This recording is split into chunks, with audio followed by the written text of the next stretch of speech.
miles over the mountains. I was plagued with dysentery and what have you. In the jungles of Cuba, the rebels are vulnerable to all types of health problems, which Che treats. We would get large infected mosquito bites on our legs and things.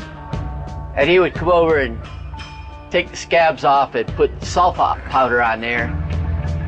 Men were pretty scared of being treated by him. They called him Dr. Sacamuelas, tooth puller. He was pretty rough. He was not known for his delicacy. Along with his doctor's duties, Che proves himself repeatedly on the battlefield. It's been said, in more hands-on fashion than Fidel. Che was a true model in front of us. While Fidel looked for a place of refuge to hide himself, Che was bare-chested. He always rushed to the front lines during battles. His willingness to confront death, to take life, to risk his own life, came together to form a charisma that was highly unusual and which gave him an almost legendary reputation. And he emerged as a man which others feared and also respected and admired. Seeing how well Che conducts himself in battle, Fidel promotes him to commandant on July 12, 1957, and gives him his first military command of 75 men, known as Column Number 4. The vanity which we all have in us made me the proudest man in the world that day.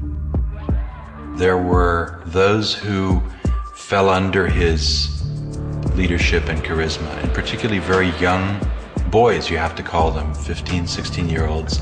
Some of them were runaways who became his disciples, and they became known as Los Cachorros del Che, Che's cubs. He was everything to them, an older brother, a father, a guerrilla leader, an instructor. Very much the ideologue. He gave them literacy lessons. He wanted them to read and write. Others do their best not to attract his attention. He could punish someone for 3 to 6 days without food for something minor.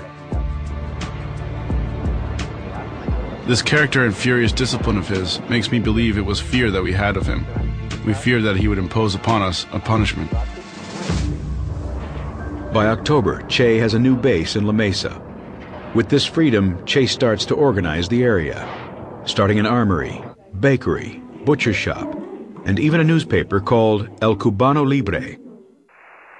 By February 1958, they are broadcasting messages on their own radio station, Radio Rebelde. Not all the guerrillas know they are fighting a communist revolution.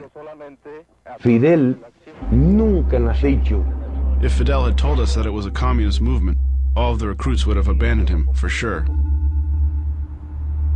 There was a lot of concern about Castro's power and rhetoric and who he was. He was a bit of a mystery at that time. The CIA and the U.S. military continued to give Batista weapons.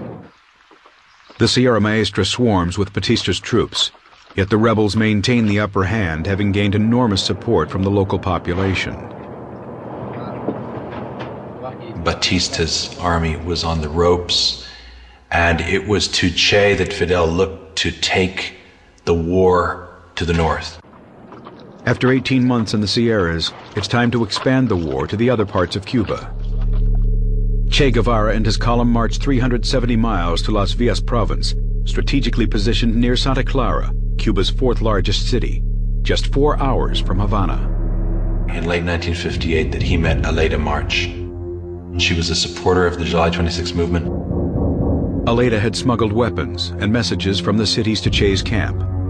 But on one such mission, her cover is blown. She ended up staying in the mountains and joining Che.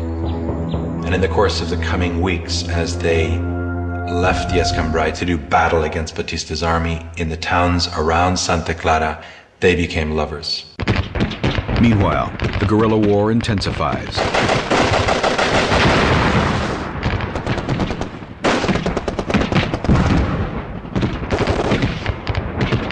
Fidel Castro and his rebel army, now of about 800 men, begin to move through Orient Province, while Che attacks army garrisons using psychological guerrilla tactics to scare away the enemy. Monday, At 1 in the morning, one rebel went and took one shot into the garrison. And got, of course, this massive firepower response. Then went home or went to sleep or went to do something else. The next night, a couple of rebels, one at 11 o'clock and one at 4 in the morning, did the same thing, one shot. By the third night, that garrison was always up and not sleeping. They basically made these people just want to leave. And sure, after about 2 weeks, that garrison just abandoned camp and went into town. You're in a situation where you're thinking you're fighting a superior enemy. That morale-wise, that cannot be very good. I think that definitely affected the Batista army. On December 27, 1958, Fidel Castro orders Che to assault Santa Clara, Batista's last holdout, with 340 fighters against an enemy force 10 times the size. The troops were drilled. They knew what they were doing. They knew they had a good commander. They had Che was top of the line. They trusted him. We had been monitoring shortwave, Radio Rebelde, and from Santa Clara, from where Che was. And the news didn't sound good. The rebel transmission was that they're getting clobbered. But the reports are mistaken. They're fighting against an army which is larger, but the people that get conscripted into the army are really very, very poor people. They have no stake in Batista staying in power. Realizing the futility of resistance, they surrendered, and more than 100 guns passed over to the side of freedom.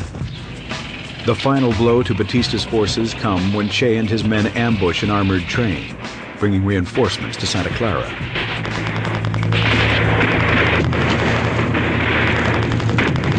On December 31st, 1958, Batista fled Havana with his entourage and several millions of dollars in cash. As news of Batista's departure spreads, troops begin to surrender. Fidel ordered Che to march on Havana from Santa Clara, while he himself made a more leisurely victory parade the length of the island.